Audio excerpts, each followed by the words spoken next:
I am going to share my secret with you on how to make juicy, tender meatballs.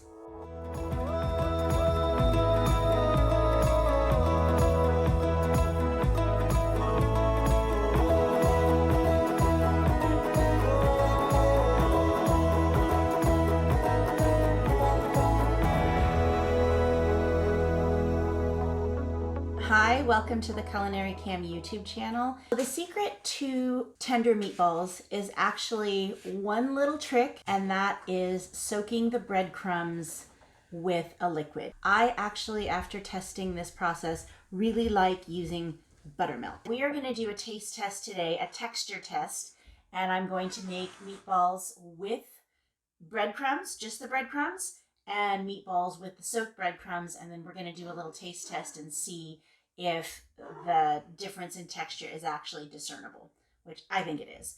Okay, so for the meatballs, we are going to do 1.5 pounds of ground meat in each batch, and I'm doing 1/2 pound of ground pork and 1 pound of ground beef.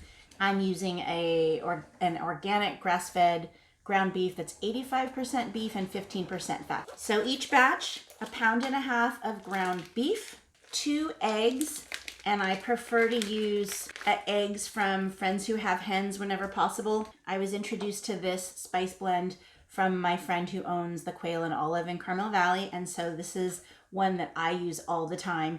It's called Greek Freak, and it's by Spiceology. So if you are local to me, head over to Quail and Olive and get a jar of this. I use it all the time. If you're not local, I will drop a link to this in the description box below. But what I love about this is it has all of those sort of Greek spices, the basil, oregano, thyme, and it also already has garlic, orange peel, which is really interesting, tomato flakes, chili pepper, parsley, and just a little bit of oil. So each batch is going to have a teaspoon of the seasoning.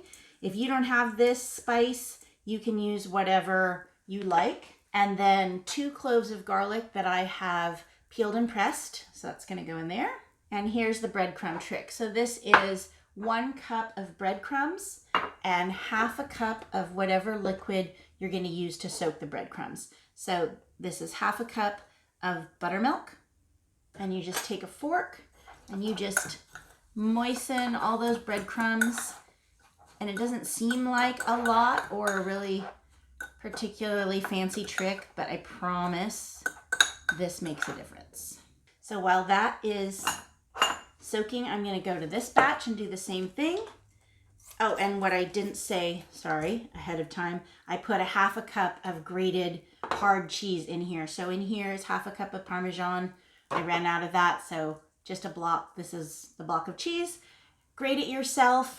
That's the best way to go for cheeses. Let's get this one in this bowl. 2 eggs, 1 teaspoon of spices, 2 cloves of garlic. This is just plain breadcrumbs. 1 cup of breadcrumbs, not soaked. And then we have the breadcrumbs that are soaked in 1/2 cup of whatever liquid you want to be using. In this case, it was buttermilk.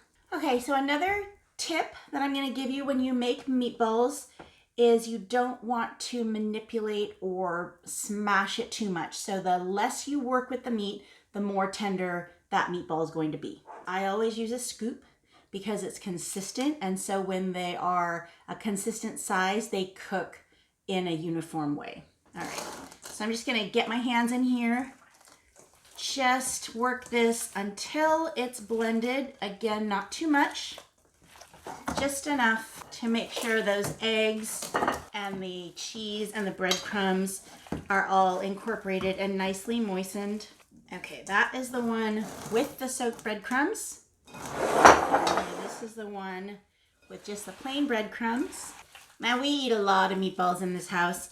I will drop some links to some of our favorites, but meatballs with pasta, meatballs simmered in a pomegranate sauce, meatballs baked in the oven, meatballs in tomato sauce. I'm also going to share some of our favorite variations. I'm just going to give my hands a quick wash. A scoop, as I said, keeps it nice and uniform, or as uniform in size as you can. Just going to scoop those and drop them on the plate. Okay, I'm going to start with 9 per batch. There you have the 2 batches of the scoops of the meat. This one has the soaked breadcrumbs, this has the regular breadcrumbs. And now you're just gonna take that scooped ball and you're just gonna form them into more uniform balls. So the scoop is just for the portioning, and then you actually form it into a ball. So again, you just wanna handle these as little as possible. I'm just sort of rolling them around, getting off those rough, uneven edges. We're just gonna do 9 per batch just to test it out. We're heading over to the stove. So I have the ones that have the soaked breadcrumbs, and then I have the ones without the soaked breadcrumbs, just the regular breadcrumbs. Okay, so I need to remember that side soaked breadcrumbs, this side not, 6 and 6, okay. So I have this over medium to medium-high heat, and we're just gonna brown them and cook them till they're cooked through, and then we're gonna do a taste test and see if we can discern the difference in texture between the ones with the soaked breadcrumbs and the non-soaked breadcrumbs. Okay, so those meatballs are fully browned and cooked.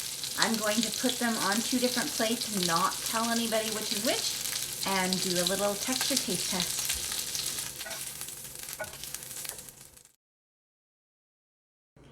Okay, so we have 2 meatballs. One has soaked breadcrumbs, one has regular breadcrumbs. Let's see if we can tell the difference.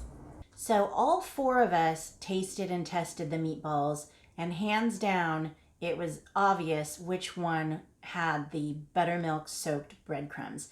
It was just more tender. You could tell by putting your fork into it and how quickly it kind of fell apart and how easy it was to cut which one was which. Now the question is, do you always want a tender meatball? And I think the answer is no.